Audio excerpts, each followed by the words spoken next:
Hi everyone, and welcome back to the Arsenal Fan Theory podcast. As always, I'm joined by Dean, Hi guys. sorry, and Mike. Hey. What's up, everyone? All right, I think you can see by the look on our faces mostly that it wasn't the greatest day for us Arsenal supporters yesterday, especially having a Tottenham fan on the group recently. So that wasn't the best result for us. And then we've got Liverpool coming up as well. But yeah, first things first, let's look at the Tottenham game. Guys, I think we really dominated the game. Probably the first 10 to 15 minutes we struggled to get into the game, and the last 10 minutes they hit us in the counter attack quite a bit. But for me, it's just the same old, same old. We dominate games, don't take our chances, and we live. I mean, we live to regret the tail. Dean, what are your overall thoughts on the game? Yeah, Brendan, pretty much agree with you. We dominated the game. I think statistics before they score or after they scored that second goal, we had something like 63 to 65% possession, outshot them, by about almost double their chances. And yeah, we can look back at a lot of chances and say we should have scored this, should have scored that. But yeah, it just feels the same old Arsenal, But yeah, there's in a way a lot of positives to take. But yeah, we didn't walk away with 3 points. It was the most important part. And against Tottenham, it's the worst. It's the worst feeling. Yeah, I think everyone can like just hear now the demeanor, our voices. I think we've been building up like a bit of confidence on the show. We've been able to communicate quite well and get our points across. And I think just today it's going to be a bit of a very low energy episode.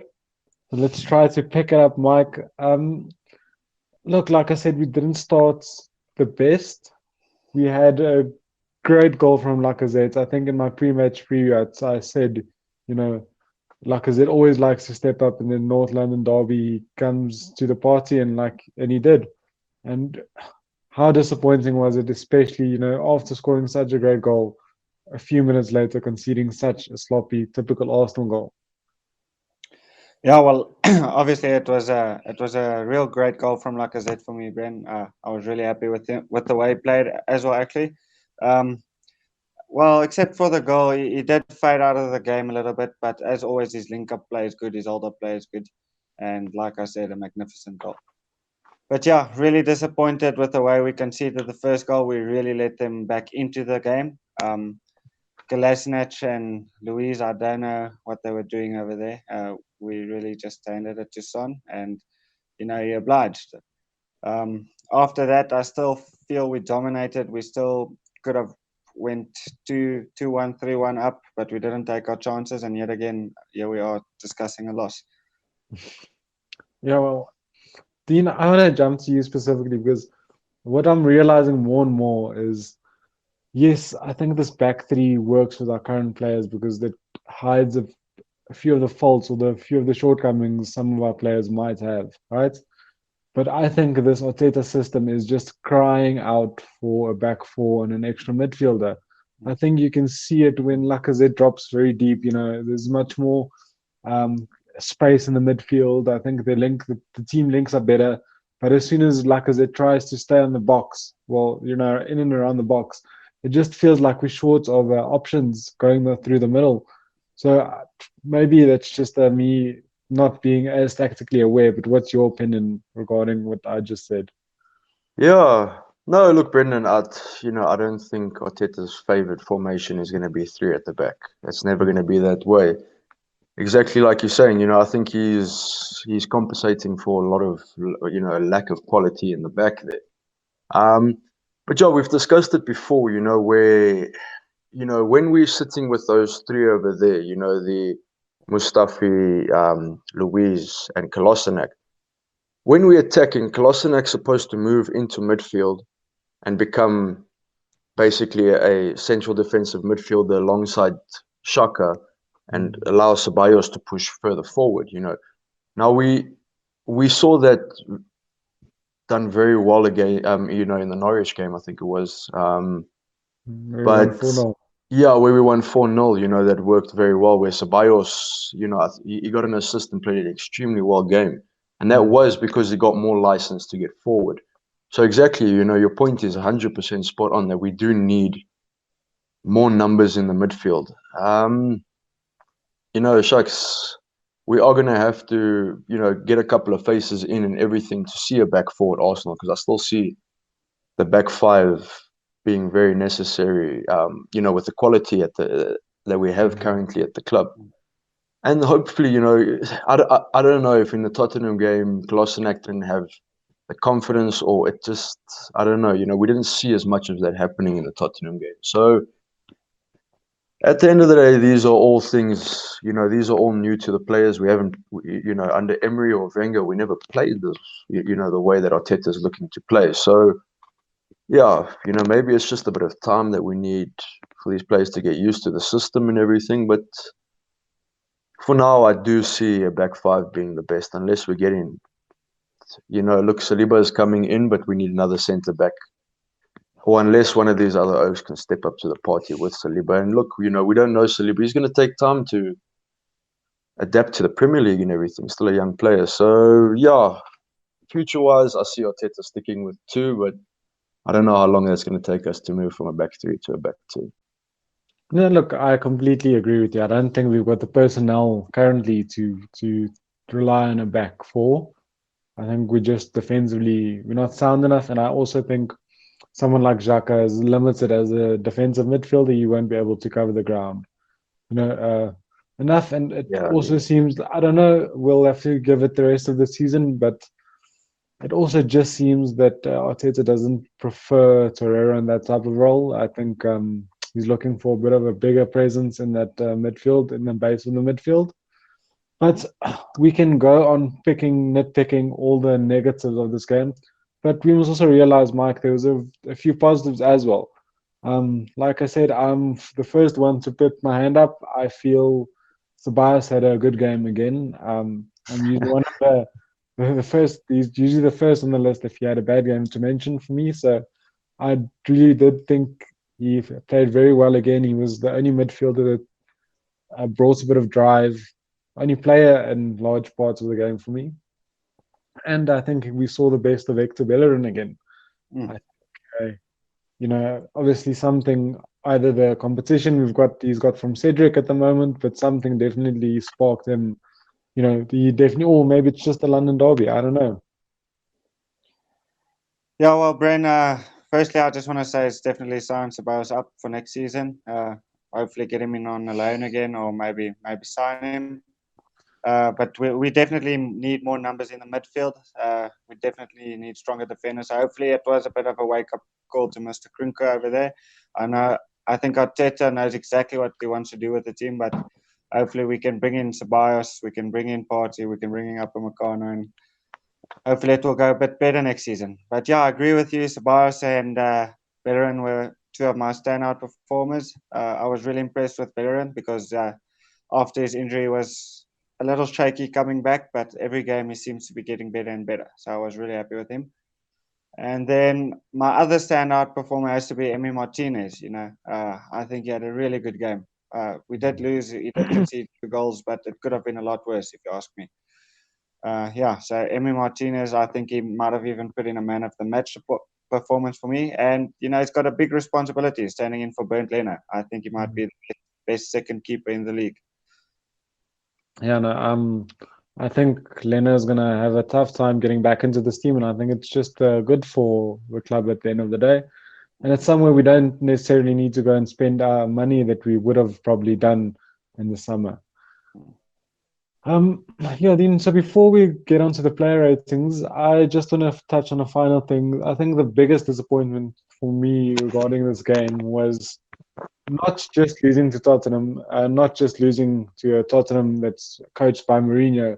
It's losing to a Tottenham that is such a bad team. I think I haven't seen Tottenham play this badly in the last 4 or 5 years. I think they just sat back. They played like a relegation threatened team, and they just took us apart on our mistakes basically.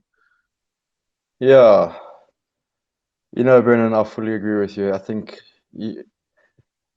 You saw in our group and stuff, I didn't even put comments and stuff because I was, to be honest, I was very pissed off after the game because exactly that, I hate Mourinho. It's a strong word, but, I really do not like the Oak at all. I don't like the football he plays. I don't like the coaching, his off-field antics and all of that. I do not like him at all. You know how I feel about Tottenham. And yeah, exactly that. It's a shit Tottenham team. It's sorry, excuse me. It's a bad Tottenham team. And you know, the way they celebrated after the game was like, they won a cup final or won the league and threw it in our faces as if, they were better than us. And exactly that. So it was a very frustrating feeling. But yeah, I agree, that Tottenham team under Mourinho, there's definitely not look like one for the future. But yeah, touching on Ceballos as well, I have seen some comments on Arteta saying he definitely wants to extend the loan or possibly make it into a permanent one, which, I see very likely because under Zinedine Zidane, it's been said time and time again that there is no future for Ceballos at Real Madrid under Zinedine Zidane.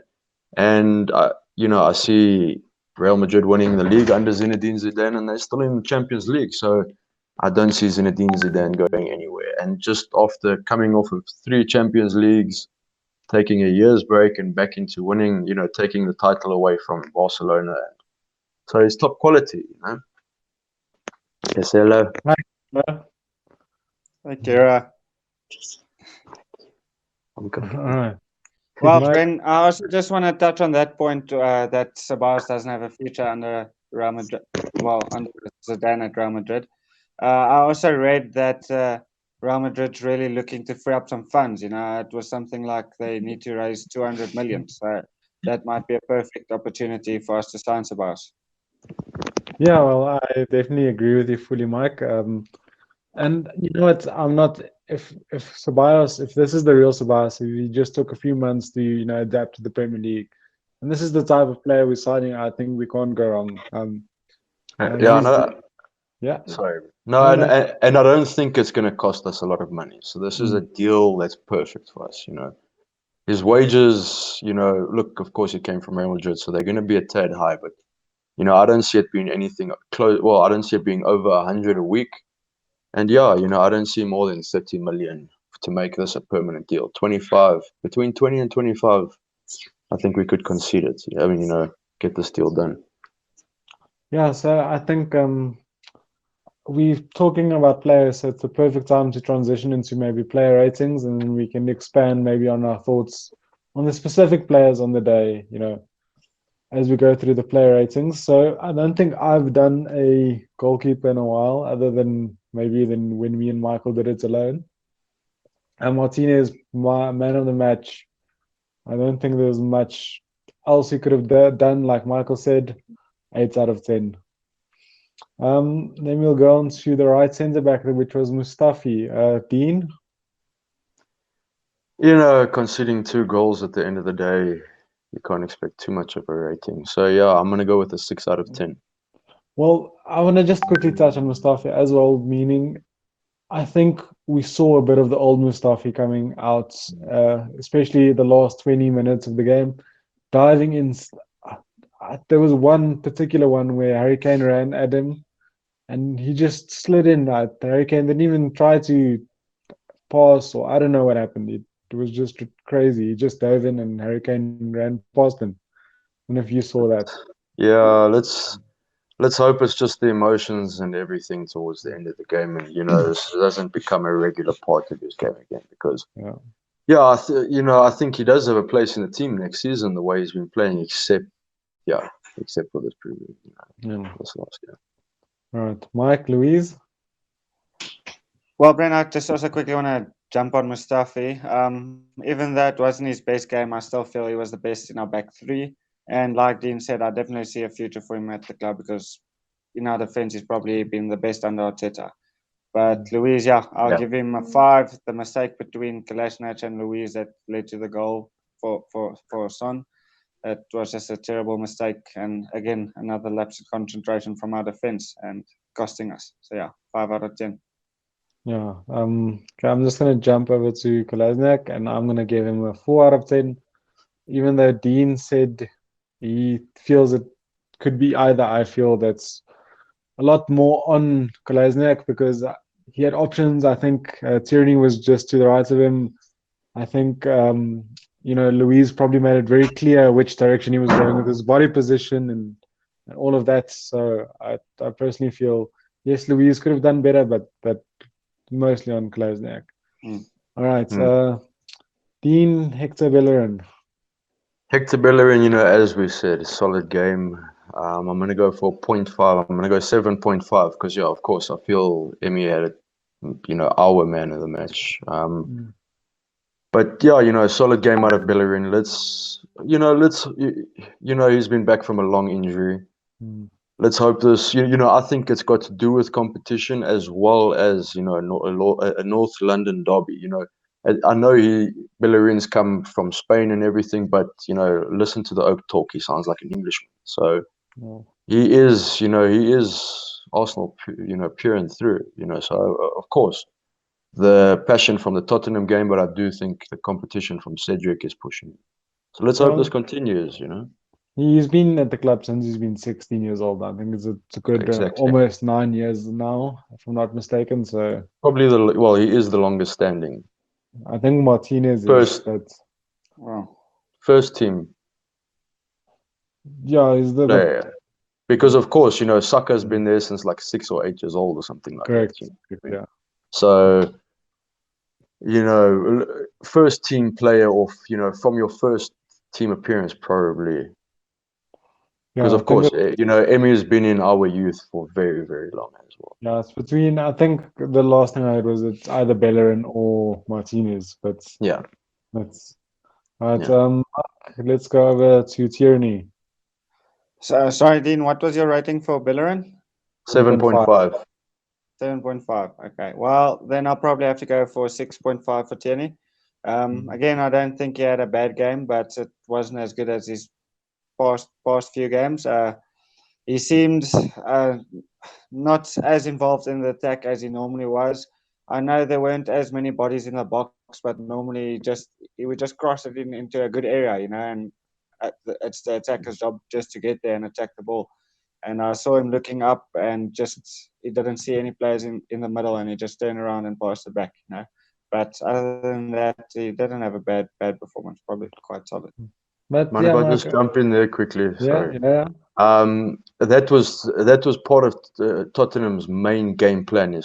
was to cut off the overlapping wing backs. But I think he's mentioned it after now and everything that he was very proud at how his team shut out. That was their main Mm. objective in this. No, not that was the only objective, but that was their main objective was to shut down our overlapping wing backs. Yeah, Yeah, but but Bellerin did Yeah, quite no, well no, in I the agree. attack. Yeah, yeah, yeah. But Tottenham did do well, is all I'm yes. saying. Yeah, well, You they know, they they especially put Sissoko on that far right hand side. I think to counter yeah. that. Look, I think of course they would have focused more on Turney than Bellerin because who's been Yeah, more of the threat since we've come back from mm, lockdown. But I no, it agree. doesn't excuse anything. I'm not saying you can have an amazing performance and Turney should have picked it up in a sense. And yeah, Well, Dean, I agree that they definitely focused on our left hand side. To try and lock that down because that's where most of the our build-up's our been coming strength from. is. Yeah. All right. So let's go to the midfield. So Bios, it probably also has to be a 7 out of 10, just because Martinez is 8 was the man of the match in my eyes, and Tobias probably did fade a bit, but overall another good performance, snapping into tackles. He looked like one of the players fighting for the badge the most, even though he's been here the shortest. Um, Dean Xhaka. Xhaka, yeah, nothing special. Did his job most of the game, you know what I mean? So 6 out of 10. Yeah, probably can't disagree with that too much. Didn't Yeah, do there's not much to say. Yeah.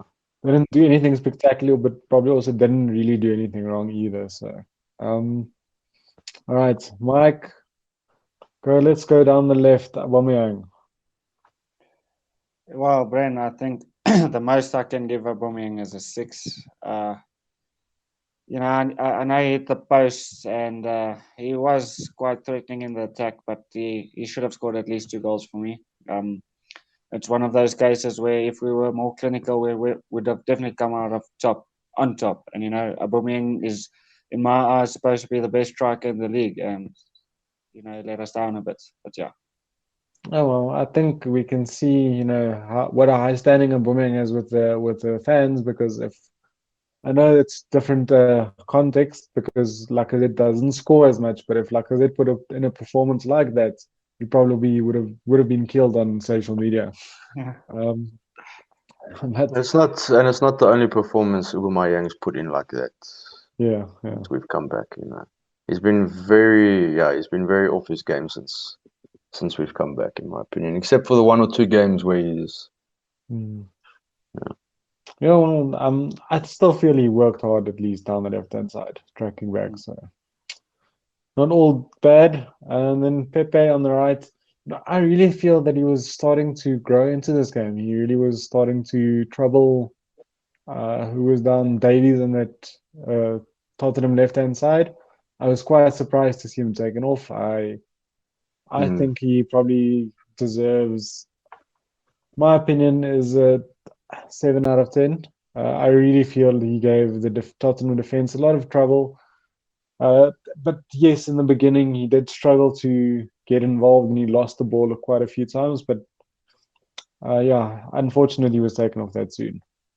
yeah, he could have scored 2 goals. There was Mm. the one which he tamely shot at the goalkeeper, and the one that just passed the post. You know what I mean? So I agree with you. Mm. He's Uh, he's becoming a proper threat for our team. yeah, what I really liked about this performance is we saw Hector Bellerin actually linking up with Pepe, which we haven't seen when they played together. All right, Dean, I'm really interested to hear what's your opinion on Lacazette. What's his rating? Yeah, shucks. He probably would have been man of the match if he could have just sustained. So I'm gonna give him a 7.5 because I think the goal's amazing. It's an amazing goal. As we said, his link-up play, his tracking back, all of that is brilliant. So yeah, I truly think a 7.5, and we could be talking of a 8, 9, you know, out of 10 if he could have got an assist or put another goal Mm. away.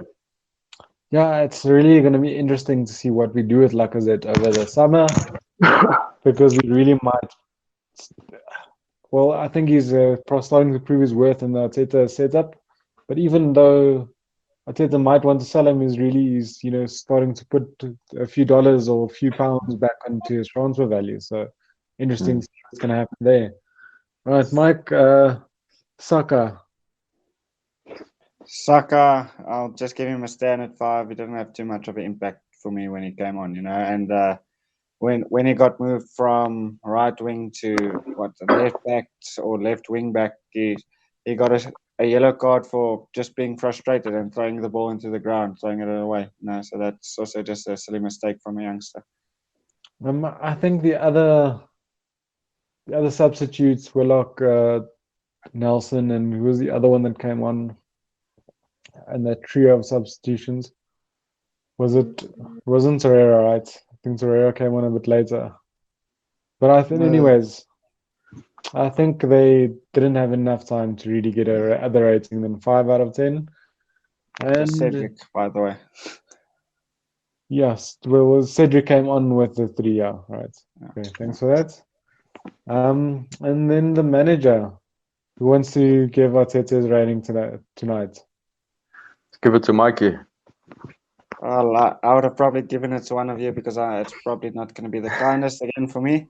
Um, I think the most I can give Arteta is a 6.5, 6.5. Yeah, I think his team selection was pretty spot on. I was quite happy. Obviously, we want to see Robbo back in the team, but obviously he has his reasons. But again, he waits for me. He waits too long to make his substitutions. He waited till it was 1-1, and we looked attacking, we looked threatening, we looked like going for the win, but then he waited till we conceded a goal and we were behind before he actually made the attacking changes. So yeah. But don't you think it's because we were actually had the upper hand and looked threatening that he didn't make the changes? Yeah, that's true, Bren. But we've been playing a game every 3 or 4 days, and our starting 11's almost always looking the same. So, and we're Mm. always making subs this late. So bring up some energy on the field. No, that's true. All right. So overall, disappointing nights at, I don't know what you call Tottenham Hotspur Stadium. I don't think it's got an official name yet. Toilet Bowl, I think, is the official one they're going with.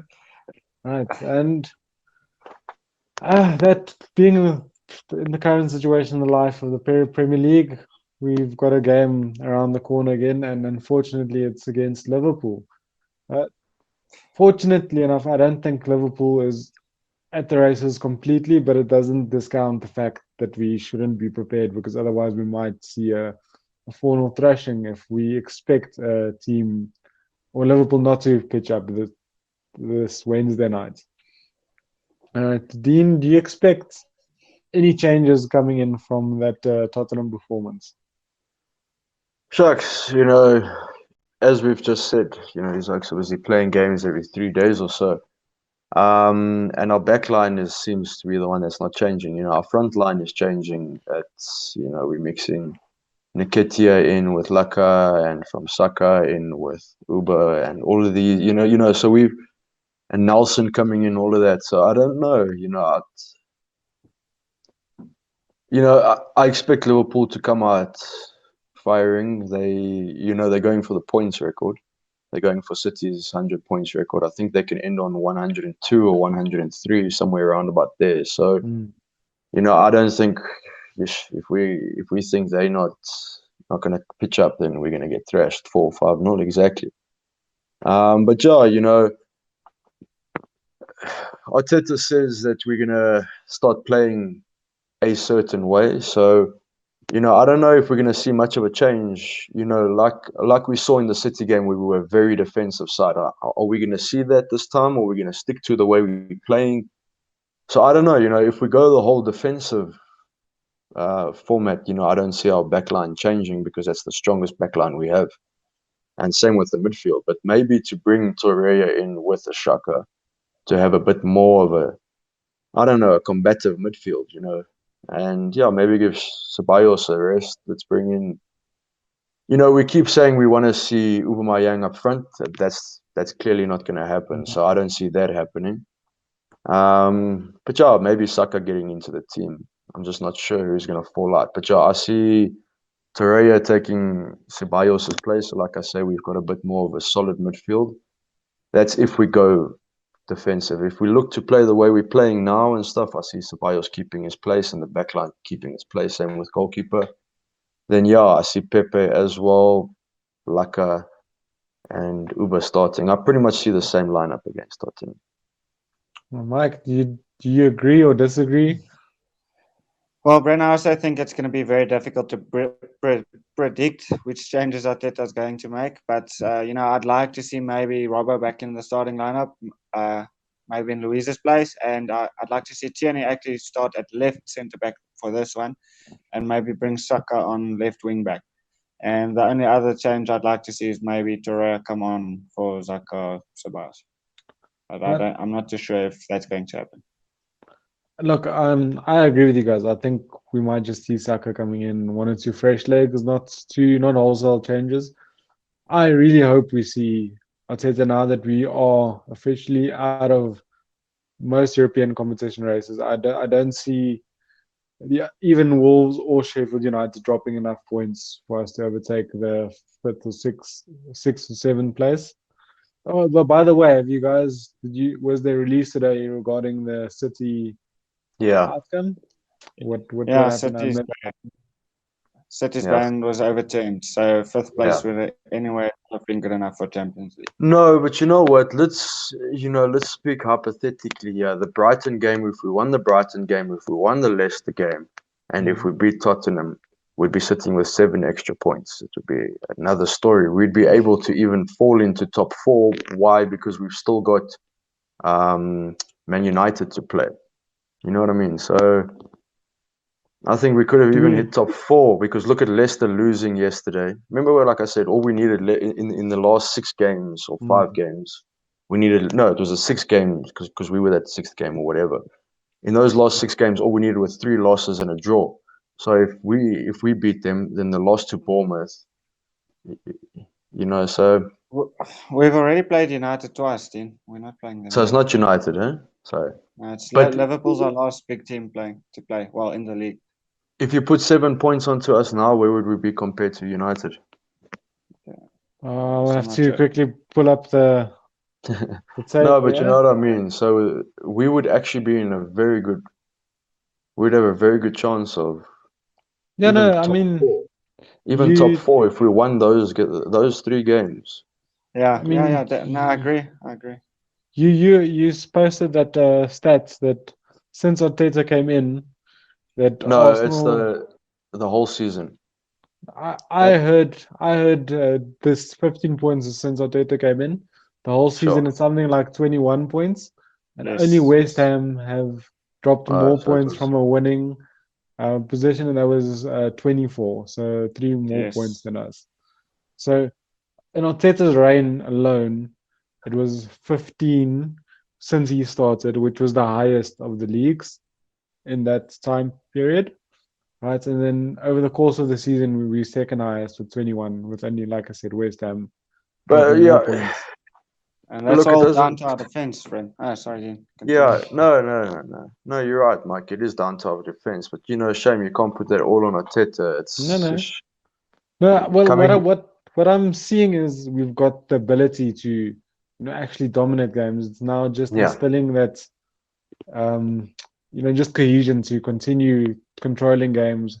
Where I think uh, where City was what does so well is once they go ahead, they really control games, right? So they tire out players, they get people chasing the ball, and I see Arteta wanting to play a similar type of football to that, but we just yeah. don't have the players. The lapses of concentration, the back Well, yeah. stupid things like this back pass don't allow us to dominate the game long enough after we've scored the initial goal.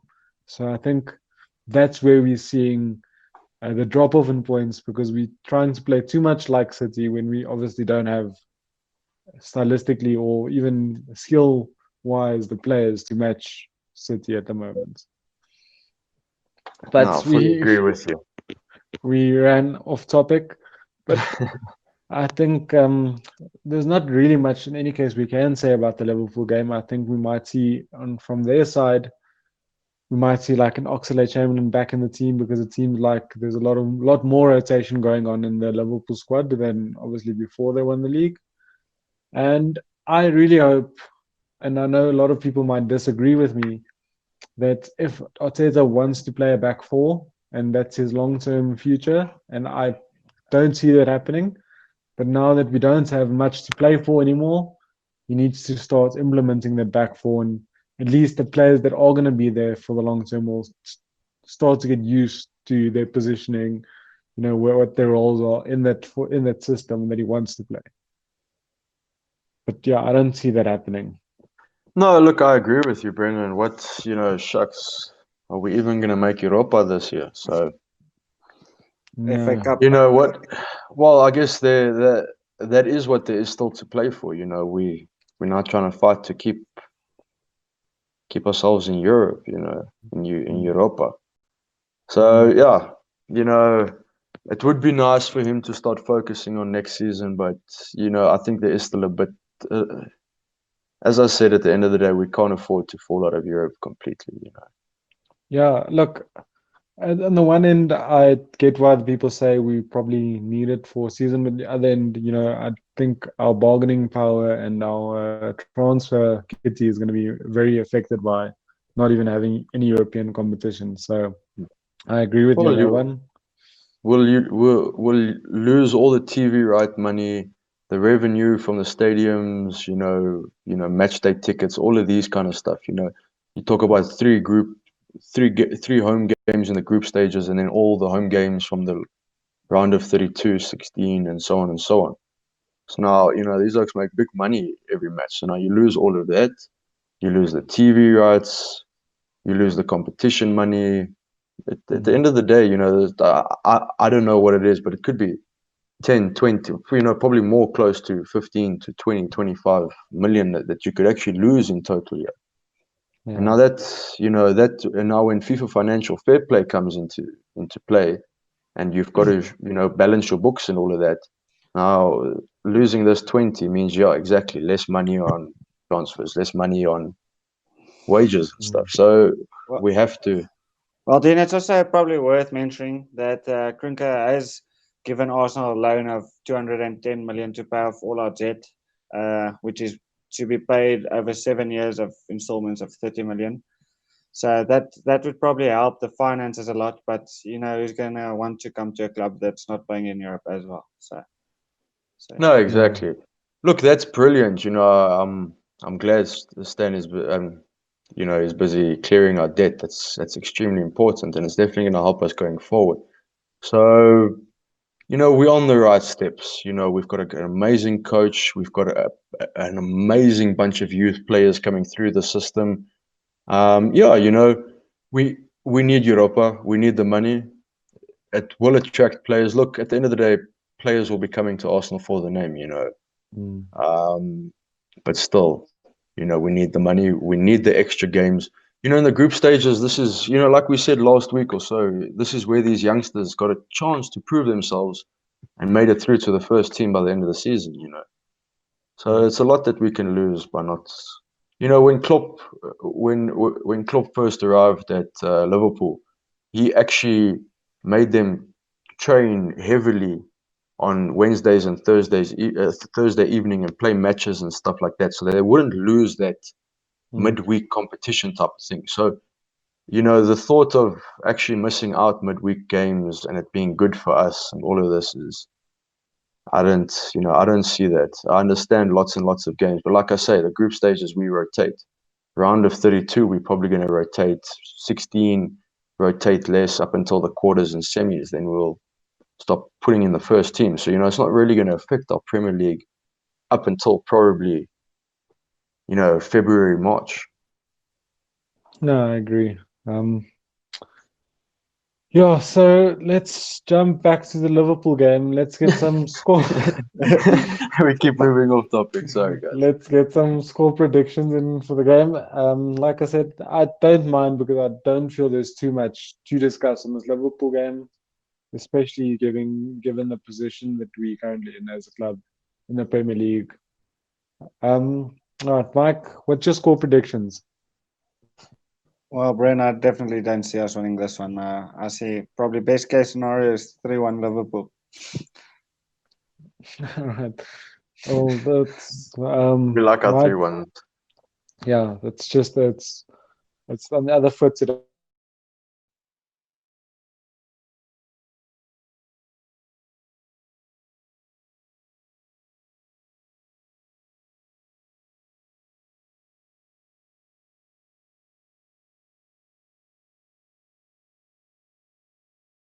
My score predictions. So,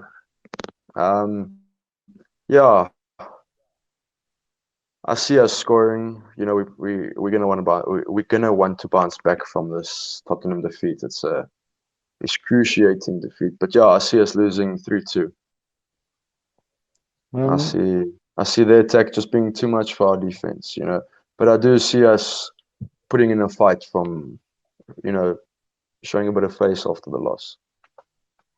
Yeah, look, I agree. I think Arteta's definitely put he's starting to change the mentality of the players in the club.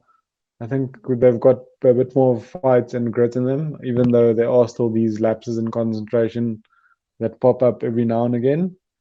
But I also can't see anything but a Liverpool victory. It's difficult because you guys took my two score lines, the most two likely score lines. So let's just say 2-1 to Liverpool. All right. Guys, thanks once again for joining. I think we've got a really interesting podcast to chat about when we don't have any previews to do because I think we've got a lot of differing and good opinions regarding transfers, the effects of Europa League versus no Europa League.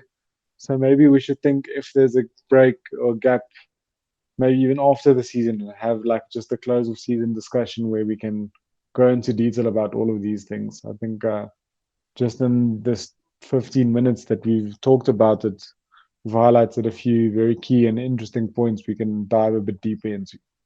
And I'm sure there'll be a lot more. Yeah. All right. Yeah, well, Bren, after the season's done, I would still like us to do like an episode probably every week, so then we can probably do a transfer roundup and as well what's going on in the club and whatever. We'll think of something. We can Yeah, well, follow you away for Champions League a bit as well. yeah, and I don't think there's gonna, well, I don't think there's gonna be too much of a off season. I think probably No. only 2 or 3 weeks, then the preseason is gonna start up again. So Yeah, and we'll we'll always have have, preseason games and all of that. So yeah. so we'll have enough things to create content about. All right, guys, once again, thanks for joining. I think, as always, it was a very good chat. Probably not the best, but or I think regarding the circumstances, we really had a good chat. I think the energy was up. I think we took a lot of positives out of a negative situation. And if, to everyone that's watching, thanks for watching. Remember to like, subscribe, and share. Post any comments. Post in the comments if you've got any questions. We'll see you guys next time. Cheers. Cheers, guys.